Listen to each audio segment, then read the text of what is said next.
On June 28, 1914, the morning sun cast a subdued light over Sarajevo, as if hastened to brighten a day destined for upheaval.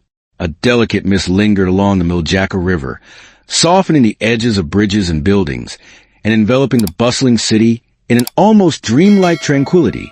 Despite the haze, the streets stirred early with life. Citizens lined the sidewalks. Children perched expectantly on balconies, and soldiers stood guard with ceremonial readiness. It was, for many, a day of anticipation, a grand occasion marking the visit of Archduke Franz Ferdinand, heir to the Austro-Hungarian throne. Yet beneath the veneer of celebration, subtle currents of tension flowed, perceptible only to those long accustomed to the tightening grip of political strain. Among them was Gavrilo Princip, a young man pacing in a modest room near the city center. His hands trembled slightly, not from fear, but from a potent blend of resolve and nervous energy. Each breath was sharpened by a conviction he had harbored for months, that his actions that day, seemingly insignificant, would ignite a far greater conflagration. Meanwhile, in his quarters in Elidza, Archduke Franz Ferdinand awoke peacefully, oblivious of the fate drawing inexorably nearer. A calmness settled over him, puzzling even his closest aides who were accustomed to the burdens of political life etched upon his face. That morning, however, he seemed lighter, buoyed perhaps by the presence of Sophie, his beloved wife, who accompanied him on the trip. Their marriage had long been a point of contention within the imperial family. But here in Sarajevo, they were simply a couple sharing a journey, a fact he deeply cherished. As Franz Ferdinand dressed, he gazed out his window at the hills embracing the city. Sarajevo, with its rich tapestry of cultures and architectural styles, held a particular fascination for him. For a moment, he entertained the notion of a future where peace might bind the empire together, where reforms could mend the fractures spreading through its territories. But such thoughts remained fleeting, overshadowed by the weight of duties and expectations. Sophie joined him shortly, her presence as gentle as the morning air. She smiled, brushing an unseen speck of dust from his uniform. "Today will go smoothly," she assured him. He returned her smile. "I hope so." By the time they departed in their open-top car, escorted by military officers and local dignitaries, the streets vibrated with energy.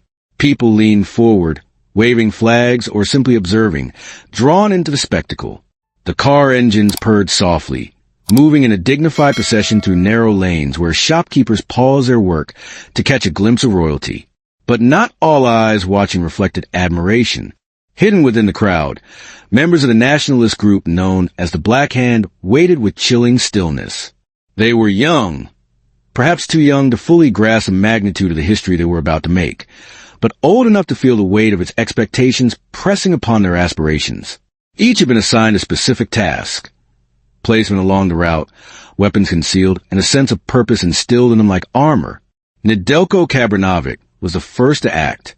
His pulse quickened as the Archduke's car approached the Latin Bridge. Cheers and applause swelled, the noise almost drowning out his own breath.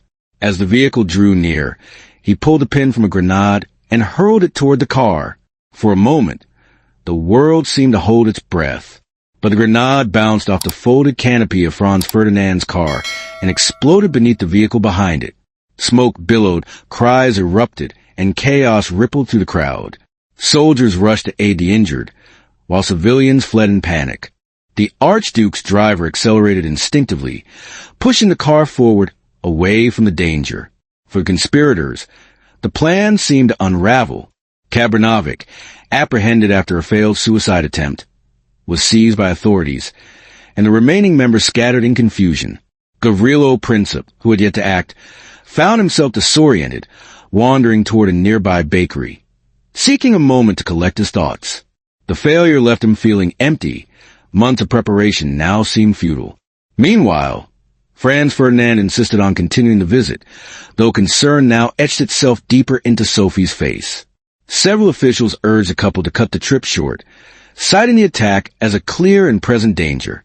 But the Archduke, driven by stubbornness and compassion, insisted on visiting those wounded in the explosion. "If people have been injured because of me," he declared, "I must see them." His determination left little room for argument. though it necessitated a change in route, an alteration that would loosen the fragile threads holding fate at bay. As the modified procession moved forward, confusion arose among the drivers. Not all received the updated instructions, and when the lead car mistakenly turned onto Franz Joseph Street, the others followed suit. The governor shouted for the vehicles to stop and reverse, but before the command to be executed, the car carrying Franz Ferdinand came to a halt directly in front of a small deli, precisely where Gavrilo Princip stood. The moment unfolded in near silence. Princip had emerged from the bakery just in time to see the royal car stop only a few feet away. Shock, disbelief, and a sense of eerie opportunity washed over him. The crowd was thinner here. The distance was short. The Archduke, unaware of the impending danger, turned towards Sophie as they discussed the navigational error. Princip did not hesitate. He stepped forward, raised his pistol, and fired 2 shots, the echoes slicing through the air with terrifying clarity. The first struck Sophie in the abdomen. She gasped, her hand instinctively reaching toward her husband. The second bullet pierced Franz Ferdinand's neck. Blood blossomed beneath his collar, staining the fabric with vividness that would be forever burned into memories of all who witnessed it. Sophie, don't die, he whispered, though his own strength was rapidly fading. The guard seized Princip instantly, but the damage was irreparable. Within minutes, both Sophie and the Archduke lay still, their final breaths escaping them on that quiet Sarajevo street. Around them, shock replaced chaos. Civilians froze. Soldiers shouted orders that went unheeded, and the city seemed collapsed into a collective gasp of disbelief. No one yet grasped the full magnitude of what had transpired, the way a single moment could fracture the world. But history felt the tremor, and silently it began to awaken. The hours following the assassination drifted by like a heavy fog, settling over Sarajevo. Time itself seemed to hesitate, stunned by the events that had unfolded on its quiet streets, where crowds had gathered earlier that morning, chatting, waving, and hoping for a glimpse of the royal couple. There was now only silence, broken by the measured tread of soldiers' boots and the uneasy murmurs of citizens struggling to comprehend the impossible. 2 shots, a prince fallen, a duchess dying in his arms. The city seemed to hold its breath. Inside the governor's residence, chaos reigned. Papers littered the floors, telegraph operators darted between rooms, and officials spoke in hushed, strained voices. Every corner of the building seemed burdened by the same thought. This was more than just an attack. It was a spark thrown into a world saturated with hidden fuel. In the midst of the commotion, Governor Oskar Podyorek stood pale and rigid, as though all strength had been drained from his body. Soldiers surrounded him, yet no number of guards could ease the crushing weight of regret. Every detail of the morning replayed in his mind. The route, the wrong turn, the stalled car, the gap in security. Each memory opened a fresh wound. "We protected them as best we could," a shaken officer murmured. Podyorek closed his eyes, his reply barely audible. It was not enough. Across the city, news spread from mouth to mouth, trembling with fear and outrage. Some people wept openly, while others slammed their doors shut, afraid of what was to come. Many Serbs, in particular, walked the streets with caution, sensing that suspicion might soon fall on them, whether they deserved it or not. Shopkeepers lowered their shutters, and mothers hurried their children home. Groups of men gathered near doorways, brows furrowed, listening for rumors carried on the wind. At the police barracks, Gavrilo Princip sat bound to a wooden chair, his wrists chafed by rope. The interrogation room was dimly lit by a single lamp, casting a shadow across the wall, a small, fragile silhouette for someone who had just shaken an empire. Soldiers stared at him with a mixture of fury and disbelief. He seemed too young to bear so much devastation on his shoulders. Princip was neither triumphant nor trembling in terror. He simply looked exhausted, as if months of planning, fear, and determination had collapsed within him all at once. His breathing was shallow but steady. A senior investigator barged into the room, tossing a stack of documents onto the table with such force that pages scattered like startled birds. Witness reports, route diagrams, lists of associates. "Do you understand what you've done?" The investigator growled. Princip slowly raised his eyes. His voice, when it came, was quiet but firm. "I did what I believed needed to be done." "For whom? For what?" The investigator slammed his fist on the table. You killed the heir to Austria. You killed his wife. You think your people will be free now? You have condemned them. Princip stared at him for a long moment. When he finally spoke, his words came out like a weary truth. Freedom always comes with a price. Freedom? The investigator laughed bitterly. This isn't freedom. You've lit a fire that will burn beyond your imagination. The words echoed in the small room, thick as smoke. Beyond the walls of Sarajevo, telegraph wires hummed with frantic messages, racing to Vienna and then across Europe. In palaces and foreign ministries, officials straightened their chairs as the news arrived. The assassination of Archduke Franz Ferdinand, long considered a stabilizing force in a fragile empire, had cracked far more than a political surface. It shook the continent's very foundations.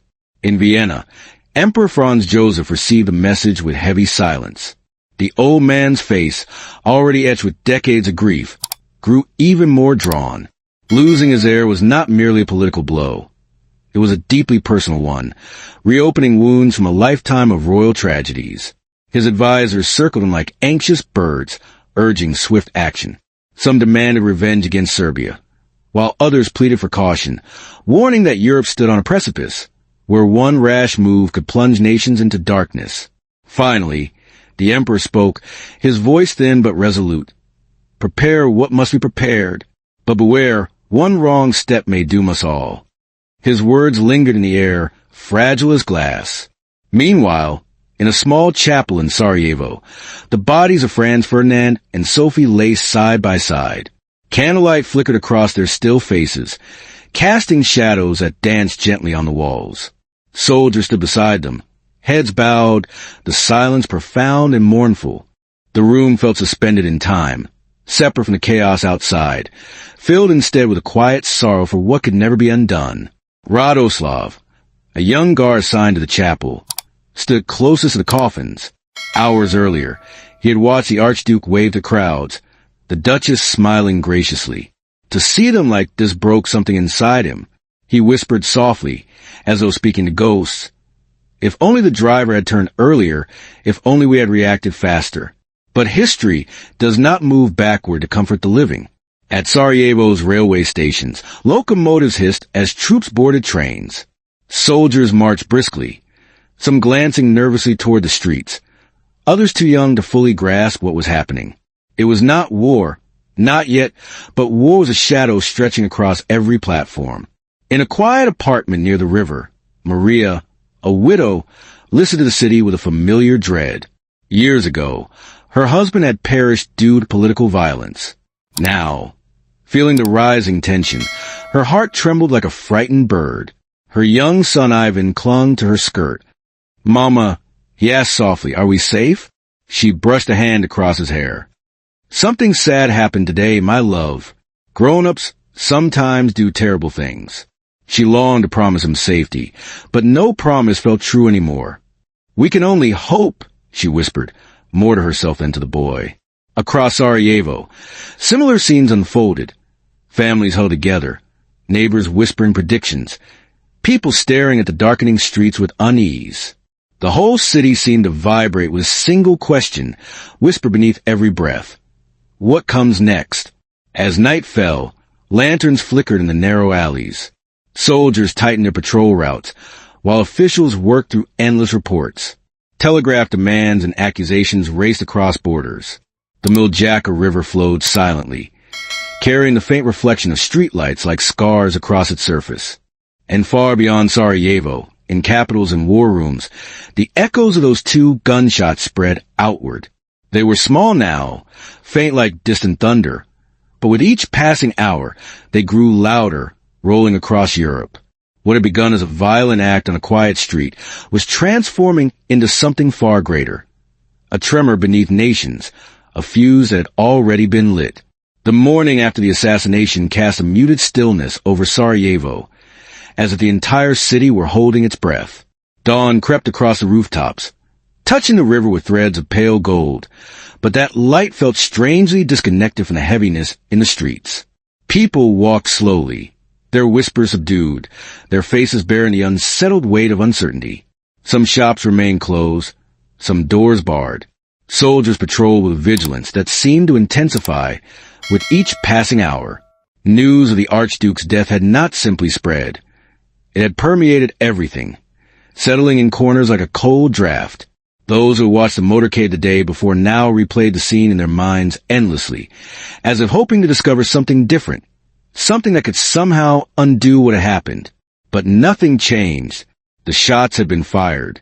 The air was dead, and history had already begun to shift, even before anyone could fully comprehend the magnitude. In a small cafe near the Latin Bridge, an elderly man sat alone at his usual table. He had been there the previous morning as well, sipping his bitter coffee and commenting on the parade with a mixture of skepticism and curiosity. But today his hands trembled slightly as he lifted the cup. "The world has cracked open," he murmured to no one in particular, "and we do not know what will crawl out." Across the city, in a dim room that smelled of stale paper and damp stone, Gavrilo Princip sat under heavy guard. His wrists were bound, though he seemed too drained to resist even if he wanted to. He stared at the floor with a strange mixture of exhaustion and detachment. A physician had examined him earlier, noting his frail body, the sharpness of his collarbones beneath his shirt. He was 19, little more than a boy, but his eyes carried a weight that belonged to someone far older. A guard stood watch just a few steps away, stiff and silent. He had been present during the arrest and had watched Princip get beaten by enraged bystanders before the police dragged him away. Yet now, as he observed the prisoner hunched and unmoving, he found himself uneasy. The thought drifted into his mind unexpectedly. How can someone so small ignite something so enormous? But Princip was not thinking about politics or the consequences that awaited him. His thoughts drifted back to Bridge, Gavrilo running toward the car, the Archduke turning his head, the Duchess beside him, their faces so ordinary in that fleeting instant. He had expected triumph, a surge of victory, something that would feel like achievement. But what he remembered instead was the Duchess' startled gasp, the Archduke's instinctive movement toward his wife, the sudden collapse of everything he had imagined revolution to be. His hands, now bound, twitched slightly. He did not know then, nor could he, how the world beyond those stone walls had begun to tremble. In Vienna, the court was draped in black. The news had reached the capital within hours, carried by telegraph lines that crackled with urgency. At first, some officials refused to believe it. Franz Ferdinand had survived other attempts. He was known for his brusque resilience. But this time, there was no misunderstanding, no injury to recover from. The heir to the throne lay dead, and Europe's fragile balance seemed to shift on its axis. Emperor Franz Joseph received the news with the calm dignity expected of him, but those closest to him saw the flicker of sorrow, and perhaps something that resembled regret. Though his relationship with Franz Ferdinand had been strained, the loss was undeniable. Still, sorrow alone did not shape the conversations that followed. Within the palace, voices began to rise behind closed doors, not in mourning but in calculation. The question surfaced quickly, with a quiet fervor that concealed its danger. Who was truly responsible? And more importantly, what must be done? Reports identified the assassin as a Bosnian Serb connected to a nationalist movement. Soon whispers spread of larger networks, of Serbian involvement, of threats that extended beyond one young man with a pistol. Whether the evidence was complete or not mattered little at that moment. Suspicion had already taken root. Inside government chambers, ministers and generals sat with taut expressions, their discussions circling the same point again and again. This is not just an act of murder. One of them said coldly, "This is an attack on the stability of our empire." Another voice added, "If Serbia is behind this, and it seems likely, then we cannot remain passive. The empire must show strength." A few urged caution, reminding the others of alliances' risks and consequences, but their words were swallowed by a rising tide resolve. The assassination had pierced more than a life. It had wounded pride, authority, and the fragile confidence that held an empire together. Meanwhile, in Belgrade, Serbian officials watched developments with a mixture of dread and defiance. Newspapers rushed to print. Crowds gathered in public squares, and rumors swirled through every neighborhood. Some were horrified that the Archduke had been killed, while others whispered with dark satisfaction. But the government knew the storm that was gathering. Even before Austria-Hungary issued formal accusations, Serbia could feel the shadow of what was to come.